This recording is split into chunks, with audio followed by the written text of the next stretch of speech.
ಓಂ ಶಾಂತಿ. ಇಂದಿನ ದಿನಾಂಕ 3/7/2025. ಪ್ರಾರ್ಥ ಮುರುಳಿ ಬಾಪ್ ದಾದಾ ಮಧುಬನ. ಮಧುರ ಮಕ್ಕಳೇ, ಈ ಬೇಅದ್ದಿನ ನಾಟಕದಲ್ಲಿ ನೀವು ವಿಚಿತ್ರ ಪಾತ್ರಧಾರಿಗಳಾಗಿದ್ದೀರಿ. ಇದು ಅನಾದಿ ನಾಟಕವಾಗಿದೆ. ಇದರಲ್ಲಿ ಸ್ವಲ್ಪವೂ ಬದಲಾವಣೆಯಾಗಲು ಸಾಧ್ಯವಿಲ್ಲ. ಪ್ರಶ್ನೆ: ಬುದ್ಧಿವಂತ ದುರಂದೇಶಿ ಮಕ್ಕಳೇ ಯಾವ ಗುಹ್ಯ ರಹಸ್ಯವನ್ನು ಅರಿತುಕೊಳ್ಳುತ್ತಾರೆ?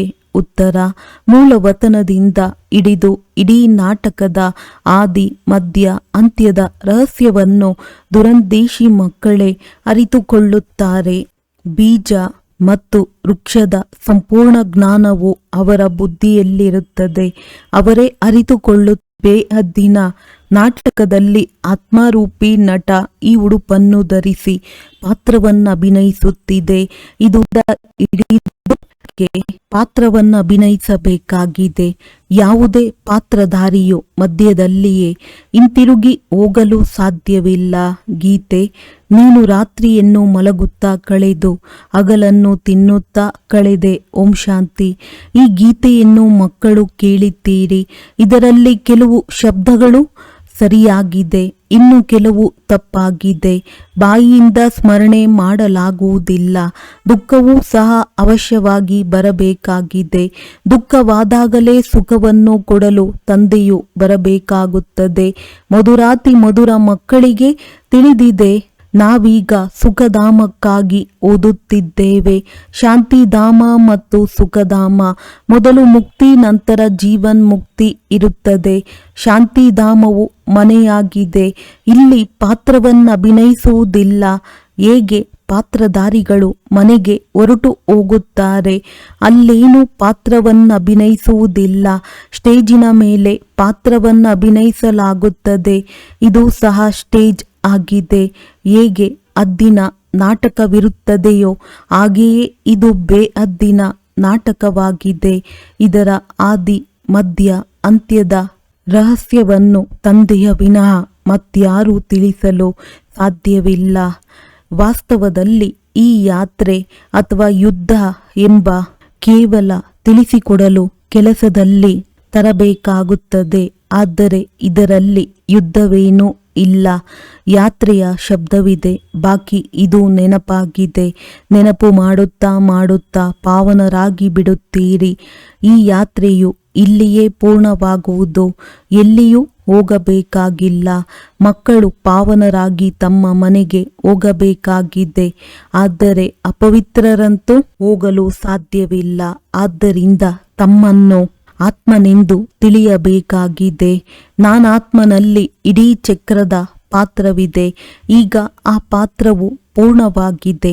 ಮಕ್ಕಳೇ, ನನ್ನನ್ನು ನೆನಪು ಮಾಡಿ ಎಂದು ತಂದೆಯು ಬಹಳ ಸಹಜವಾದ ಸಲಹೆಯನ್ನು ಕೊಡುತ್ತಾರೆ. ನೀವು ಕುಳಿತಿರುವುದು ಇಲ್ಲಿಯೇ, ಎಲ್ಲಿಯೂ ಹೋಗುವಂತಿಲ್ಲ. ತಂದೆಯು ಬಂದು ತಿಳಿಸುತ್ತಾರೆ, ನನ್ನನ್ನು ನೆನಪು ಮಾಡುವುದರಿಂದ ನೀವು ಪಾವನರಾಗಿ ಬಿಡುತ್ತೀರಿ.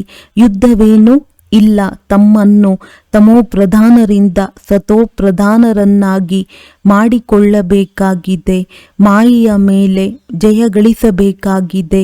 ಈಗ 84 ಜನ್ಮಗಳ ಚಕ್ರವು ಪೂರ್ಣವಾಗುವುದೆಂದು ಮಕ್ಕಳಿಗೆ ಗೊತ್ತಿದೆ. ಭಾರತವೇ ಸತೋಪ್ರಧಾನವಾಗಿತ್ತು.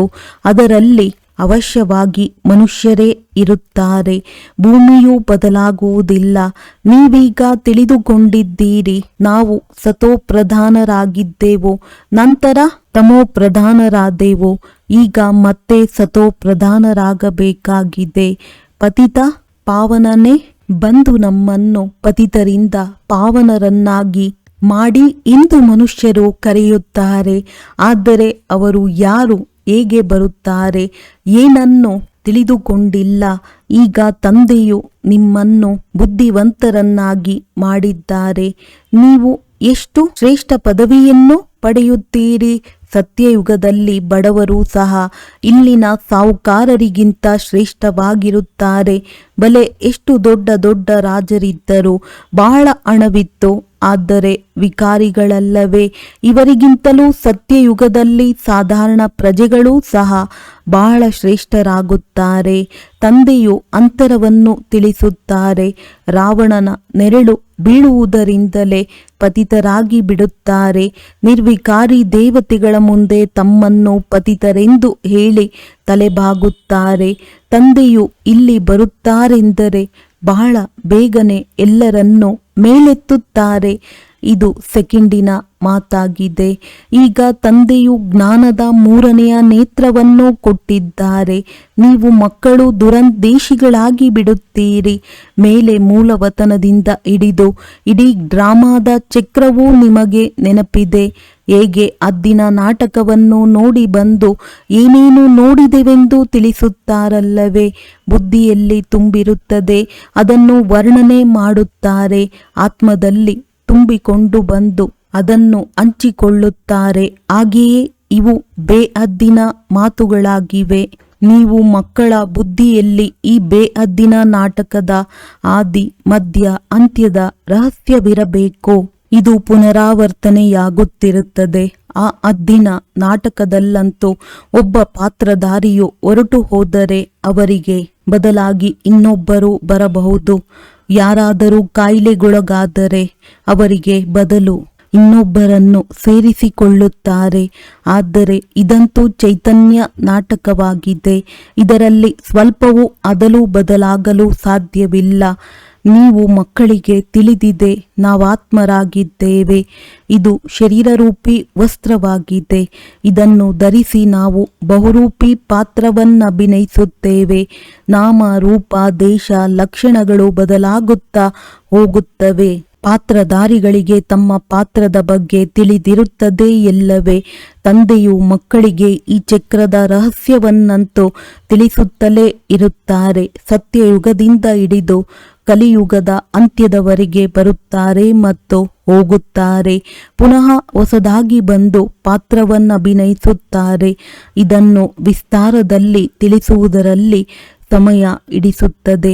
ಬೀಜದಲ್ಲಿ ಬಲೆ ಜ್ಞಾನವಿದೆ, ಆದರೆ ತಿಳಿಸಲು ಸಮಯ ಹಿಡಿಸುತ್ತದೆ ಎಲ್ಲವೇ? ನಿಮ್ಮ ಬುದ್ಧಿಯಲ್ಲಿಯೂ ಬೀಜ ಮತ್ತು ವೃಕ್ಷದ ಪೂರ್ಣ ಜ್ಞಾನವಿದೆ. ಅದರಲ್ಲಿಯೂ ಯಾರು ಮೇಲಿದ್ದಾರೆ? ಇದರ ಉತ್ಪತ್ತಿ, ಪಾಲನೆ ಮತ್ತು ಸಂಹಾರ ಹೇಗಾಗುತ್ತದೆ? ಆದ್ದರಿಂದ ತ್ರಿಮೂರ್ತಿಗಳನ್ನು ತೋರಿಸಿದ್ದಾರೆ. ತಂದೆಯು ಕೊಡುವ ಈ ತಿಳುವಳಿಕೆಯನ್ನು ಮತ್ಯಾವ ಮನುಷ್ಯರು ಕೊಡಲು ಸಾಧ್ಯವಿಲ್ಲ. ಯಾವಾಗ ಇಲ್ಲಿಗೆ ಬರುವರೋ ಆಗ ಅವರಿಗೆ ಅರ್ಥವಾಗುತ್ತದೆ.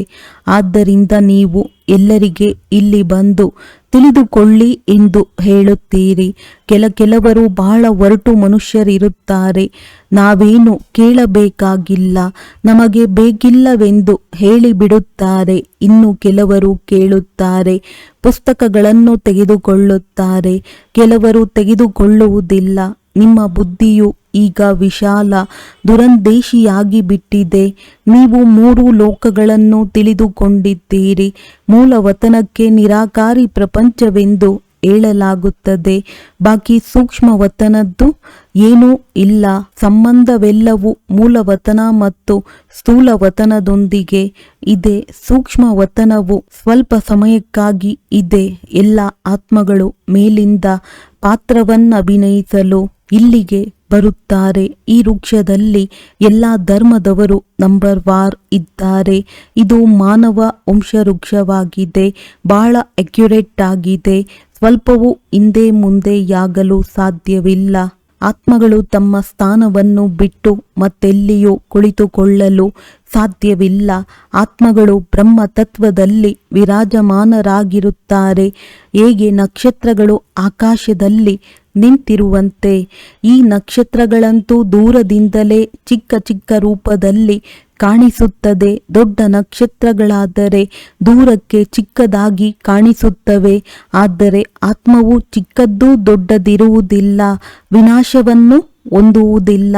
ನೀವು ಸತ್ಯಯುಗದಲ್ಲಿ ಹೋಗುತ್ತೀರಿ, ನಂತರ ಕಲಿಯುಗದಲ್ಲಿ ಬರುತ್ತೀರಿ.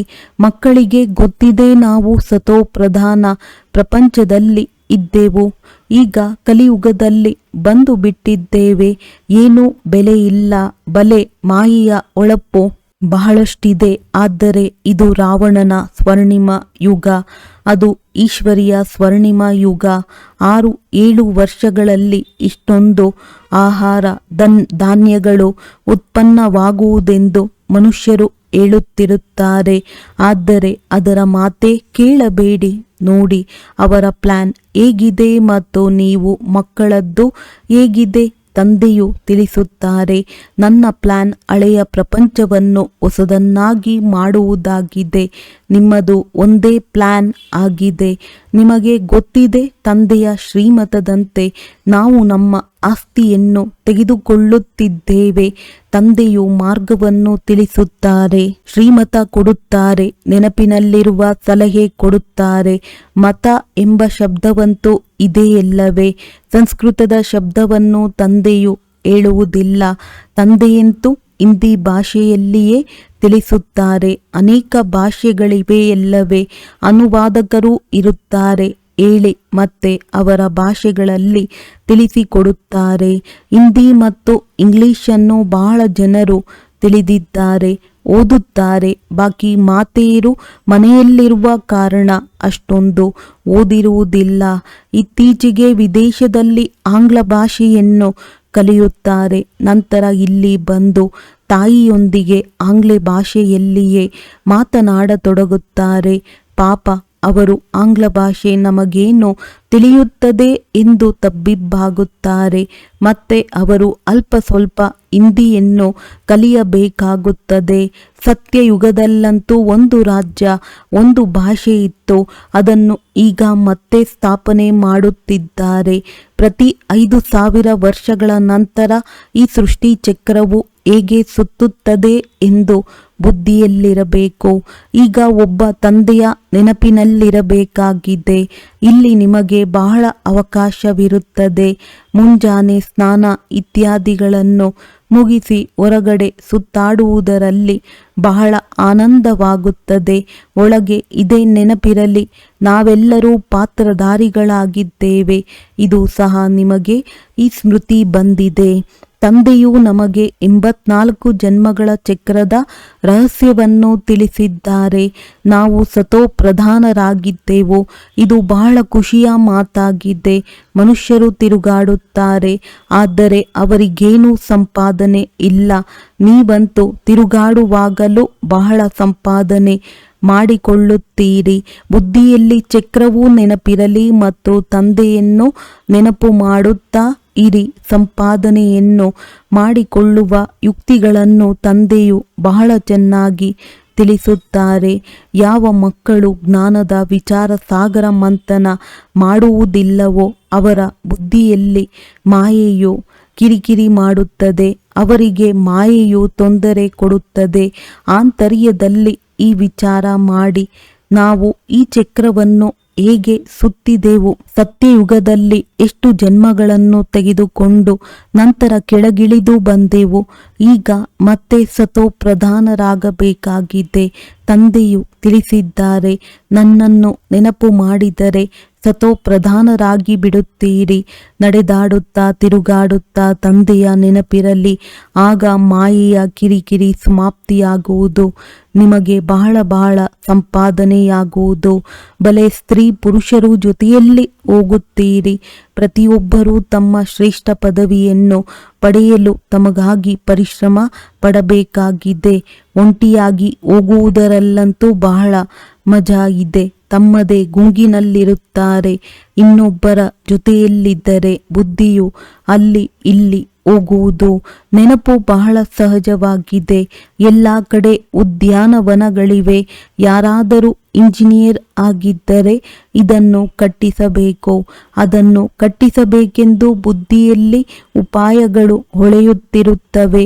ನೀವು ಸಹ ಮನೆಯಲ್ಲಿ ಕುಳಿತಿದ್ದೀರಿ, ಆದರೂ ಬುದ್ಧಿಯು ತಂದೆಯ ಕಡೆ ತೊಡಗಿರಲಿ. ಈ ಹವ್ಯಾಸವನ್ನಿಟ್ಟುಕೊಳ್ಳಿ. ಆಗ ನಿಮ್ಮಲ್ಲಿ ಇದೇ ಚಿಂತನೆಯು ನಡೆಯುತ್ತಿರುವುದು. ಓದಲು ಬೇಕಾಗಿದೆ, ಉದ್ಯೋಗ ವ್ಯವಹಾರಗಳನ್ನು ಮಾಡಬೇಕಾಗಿದೆ. ಮಕ್ಕಳು, ಯುವಕರು, ವೃದ್ಧರು ಎಲ್ಲರೂ ಪಾವನರಾಗಬೇಕಾಗಿದೆ. ಆತ್ಮಕ್ಕೆ ತಂದೆಯಿಂದ ಆಸ್ತಿಯನ್ನು ಪಡೆಯುವ ಅಧಿಕಾರವಿದೆ. ಮಕ್ಕಳಿಗೂ ಸಹ ಬಾಲ್ಯದಲ್ಲಿಯೇ ಈ ಬೀಜವನ್ನು ಬಿತ್ತನೆ ಮಾಡಿದರೆ ಒಳ್ಳೆಯದು. ಆಧ್ಯಾತ್ಮಿಕ ವಿದ್ಯೆಯನ್ನು ಮತ್ಯಾರು ಕಲಿಸಲು ಸಾಧ್ಯವಿಲ್ಲ. ನಿಮ್ಮ ಈ ಆಧ್ಯಾತ್ಮಿಕ ವಿದ್ಯೆಯನ್ನು ನಿಮಗೆ ತಂದೆಯೇ ಓದಿಸುತ್ತಾರೆ. ಆ ಶಾಲೆಗಳಲ್ಲಿ ಲೌಕಿಕ ವಿದ್ಯೆಯೂ ಸಿಗುತ್ತದೆ ಮತ್ತು ಅದು ಶಾಸ್ತ್ರಗಳ ವಿದ್ಯೆಯಾಗಿದೆ. ಆದರೆ ಇದು ಆತ್ಮಿಕ ವಿದ್ಯೆಯಾಗಿದೆ. ಇದನ್ನು ಭಗವಂತನೇ ಕಲಿಸುತ್ತಾರೆ. ಇದರ ಬಗ್ಗೆ ಯಾರಿಗೂ ತಿಳಿದಿಲ್ಲ. ಇದಕ್ಕೆ ಆಧ್ಯಾತ್ಮಿಕ ಜ್ಞಾನವೆಂದು ಹೇಳಲಾಗುತ್ತದೆ. ಈ ವಿದ್ಯೆಯನ್ನು ಪರಮಾತ್ಮನೇ ಬಂದು ಓದಿಸುತ್ತಾರೆ. ಅವರಿಗೆ ಮತ್ಯಾವ ಹೆಸರನ್ನು ಇಡಲಾಗುವುದಿಲ್ಲ. ಸ್ವಯಂ ತಂದೆಯೇ ಬಂದು ಓದಿಸುತ್ತಾರೆ. ಭಗವಾನುವಾಚ ಇದೆಯಲ್ಲವೇ, ಭಗವಂತನು ಒಂದೇ ಬಾರಿ ಈ ಸಮಯದಲ್ಲಿ ಬಂದು ತಿಳಿಸಿಕೊಡುತ್ತಾರೆ. ಇದಕ್ಕೆ ಆತ್ಮಿಕ ಜ್ಞಾನವೆಂದು ಹೇಳಲಾಗುತ್ತದೆ. ಆ ಶಾಸ್ತ್ರಗಳ ವಿದ್ಯೆಯು ಬೇರೆಯಾಗಿದೆ. ನಿಮಗೆ ತಿಳಿದಿದೆ, ಸ್ಥೂಲ ಕಾಲೇಜು ಇತ್ಯಾದಿಗಳು ಒಂದಾಗಿದೆ. ಇನ್ನೊಂದು ಶಾಸ್ತ್ರಗಳ ವಿದ್ಯೆಯಾಗಿದೆ. ಮೂರನೆಯದು ಈ ಆತ್ಮಿಕ ವಿದ್ಯೆಯಾಗಿದೆ. ಅವರು ಬಲೆ ಎಷ್ಟೇ ದೊಡ್ಡ ದೊಡ್ಡ ತತ್ವಜ್ಞಾನಿಗಳಿರಲಿ, ಆದರೆ ಅವರ ಬಳಿಯೂ ಶಾಸ್ತ್ರಗಳ ಮಾತಿದೆ. ನಿಮ್ಮ ಈ ಜ್ಞಾನವೇ ಸಂಪೂರ್ಣ ಭಿನ್ನವಾಗಿದೆ. ಈ ಆಧ್ಯಾತ್ಮಿಕ ಜ್ಞಾನವನ್ನು ಯಾರು ಆತ್ಮಿಕ ತಂದೆ, ಎಲ್ಲ ಆತ್ಮಗಳ ತಂದೆಯಾಗಿದ್ದಾರೆ, ಅವರೇ ಓದಿಸುತ್ತಾರೆ. ಅವರ ಮಹಿಮೆಯಾಗಿದೆ ಶಾಂತಿಯ ಸಾಗರ, ಸುಖದ ಸಾಗರ. ಕೃಷ್ಣನ ಮಹಿಮೆಯೇ ಬೇರೆಯಾಗಿದೆ. ಗುಣ ಅವಗುಣಗಳು ಮನುಷ್ಯರಲ್ಲಿರುತ್ತವೆ. ಹಾಗೆಯೇ ಮಾತನಾಡುತ್ತಿರುತ್ತಾರೆ. ತಂದೆಯ ಮಹಿಮೆಯನ್ನೂ ಸಹ ಯಥಾರ್ಥ ರೀತಿಯಿಂದ ನೀವೇ ತಿಳಿದುಕೊಂಡಿದ್ದೀರಿ. ಅವರಂತೂ ಕೇವಲ ಗಿಳಿಯ ಪಾಠದಂತೆ ಆಡುತ್ತಾರೆ. ಅರ್ಥವೇನೂ ಗೊತ್ತಿಲ್ಲ. ಆದ್ದರಿಂದ ತಮ್ಮ ಉನ್ನತಿ ಹೇಗೆ ಮಾಡಿಕೊಳ್ಳುವುದೆಂದು ತಂದೆಯು ಮಕ್ಕಳಿಗೆ ಸಲಹೆ ಕೊಡುತ್ತಾರೆ. ಪುರುಷಾರ್ಥ ಮಾಡುತ್ತಾ ಇದ್ದಾಗ ಪಕ್ಕ ಆಗುತ್ತಾ ಹೋಗುವಿರಿ. ನಂತರ ಆಫೀಸಿನಲ್ಲಿ ಕೆಲಸ ಮಾಡುವ ಸಮಯದಲ್ಲಿಯೂ ಈ ಸ್ಮೃತಿ ಬರುವುದು. ಈಶ್ವರನ ಸ್ಮೃತಿ ಬರುವುದು. ಮಾಯೆಯ ಸ್ಮೃತಿಯಂತೂ ಅರ್ಧಕಲ್ಪ ನಡೆದಿದೆ. ಈಗ ತಂದೆಯು ಯಥಾರ್ಥ ರೀತಿ ಕುಳಿತು ತಿಳಿಸುತ್ತಾರೆ. ತಮ್ಮನ್ನು ನೋಡಿಕೊಳ್ಳಿ. ನಾವು ಏನಾಗಿದ್ದೆವು, ಈಗ ಏನಾಗಿದ್ದೇವೆ. ಮತ್ತೆ ನಮ್ಮನ್ನು ತಂದೆಯು ಇಂತಹ ದೇವತೆಗಳನ್ನಾಗಿ ಮಾಡುತ್ತಾರೆ. ಇದನ್ನೂ ಸಹ ನೀವು ಮಕ್ಕಳೇ ನಂಬರ್ ವಾರ್ ಪುರುಷಾರ್ಥದನುಸಾರ ತಿಳಿದುಕೊಳ್ಳುವಿರಿ. ಮೊಟ್ಟ ಮೊದಲು ಭಾರತವೇ ಇತ್ತು. ಭಾರತದಲ್ಲಿಯೇ ತಂದೆಯು ಪಾತ್ರವನ್ನಭಿನಯಿಸಲು ಬರುತ್ತಾರೆ. ನೀವು ಸಹ ಆದಿ ಸನಾತನ ದೇವಿ ದೇವತಾ ಧರ್ಮದವರಾಗಿದ್ದೀರಲ್ಲವೇ. ನೀವೀಗ ಪವಿತ್ರರಾಗಬೇಕಾಗಿದೆ. ಇಲ್ಲದಿದ್ದರೆ ಕೊನೆಯಲ್ಲಿ ಬರುತ್ತೀರಿ ಅಂದ ಮೇಲೆ ಏನೂ ಸುಖವನ್ನು ಪಡೆಯುವಿರಿ. ಹೆಚ್ಚು ಭಕ್ತಿ ಮಾಡದೆ ಇರುವವರು ಬರುವುದಿಲ್ಲ. ಇವರು ಅಷ್ಟೊಂದು ಜ್ಞಾನವನ್ನು ತೆಗೆದುಕೊಳ್ಳುವವರಲ್ಲವೆಂದು ಅರ್ಥವಾಗುತ್ತದೆ. ಪ್ರತಿಯೊಬ್ಬರನ್ನೂ ನೋಡಿಯೇ ತಿಳಿದುಕೊಳ್ಳಬಹುದಲ್ಲವೇ. ಬಹಳ ಪರಿಶ್ರಮ ಪಟ್ಟರೂ ಸಹ ಕೆಲವರೇ ವಿರಳ ಬರುತ್ತಾರೆ. ಆದರೆ ಸುಸ್ತಾಗಬಾರದು. ಪರಿಶ್ರಮ ಪಡಬೇಕಾಗುವುದು. ಪರಿಶ್ರಮವಿಲ್ಲದೆ ಏನೂ ಸಿಗುವುದಿಲ್ಲ. ಪ್ರಜೆಗಳಂತೂ ಬಹಳ ಮಂದಿ ತಯಾರಾಗುತ್ತಿರುತ್ತಾರೆ. ತಂದೆಯು ಮಕ್ಕಳ ಉನ್ನತಿಗಾಗಿ ಯುಕ್ತಿಯನ್ನು ತಿಳಿಸುತ್ತಾರೆ. ಮಕ್ಕಳೇ ತಮ್ಮ ಉನ್ನತಿ ಮಾಡಿಕೊಳ್ಳಬೇಕೆಂದರೆ ಬೆಳಗ್ಗೆ ಬೆಳಗ್ಗೆ ಸ್ನಾನ ಇತ್ಯಾದಿಗಳನ್ನು ಮುಗಿಸಿ ಏಕಾಂತದಲ್ಲಿ ಹೋಗಿ ತಿರುಗಾಡಿ ಮತ್ತು ಕುಳಿತು ನೆನಪು ಮಾಡಿ. ಆರೋಗ್ಯಕ್ಕಾಗಿ ತಿರುಗಾಡುವುದು ಬಹಳ ಒಳ್ಳೆಯದು. ಓಡಾಡುವಾಗಲೂ ತಂದೆಯ ನೆನಪಿರುವುದು ಮತ್ತು ನಾಟಕದ ರಹಸ್ಯವು ಬುದ್ಧಿಯಲ್ಲಿರುತ್ತದೆ. ಅಂದಾಗ ಎಷ್ಟು ಸಂಪಾದನೆ ಇದೆ. ಇದು ಸತ್ಯ ಸಂಪಾದನೆಯಾಗಿದೆ. ಆ ಸಂಪಾದನೆಯು ಪೂರ್ಣವಾಯಿತೆಂದರೆ ಮತ್ತೆ ಈ ಸಂಪಾದನೆಯ ಚಿಂತನೆ ಮಾಡಿ. ಇಲ್ಲಿ ಕಷ್ಟವಾದದ್ದೇನೂ ಇಲ್ಲ. ಬ್ರಹ್ಮ ತಂದೆಯು ನೋಡಿದ್ದಾರೆ. ಕೆಲವರು ತಮ್ಮ ಪೂರ್ಣ ಜೀವನ ಕಥೆಯನ್ನು ಬರೆಯುತ್ತಾರೆ. ಇಂದು ಇಷ್ಟು ಗಂಟೆಗೆ ಎದ್ದೆನು, ನಂತರ ಇದನ್ನು ಮಾಡಿದೆನು, ನಂತರ ಬರುವವರು ಓದಿ ಕಲಿಯುತ್ತಾರೆಂದು ತಿಳಿಯುತ್ತಾರೆ. ದೊಡ್ಡ ದೊಡ್ಡ ವ್ಯಕ್ತಿಗಳ ಜೀವನ ಚರಿತ್ರೆಯನ್ನು ಓದುತ್ತಾರಲ್ಲವೇ, ಮಕ್ಕಳಿಗಾಗಿ ಬರೆಯುತ್ತಾರೆ ಮತ್ತು ಮಕ್ಕಳು ಸಹ ಮನೆಯಲ್ಲಿ ಇಂತಹ ಒಳ್ಳೆಯ ಸ್ವಭಾವದವರಾಗುತ್ತಾರೆ.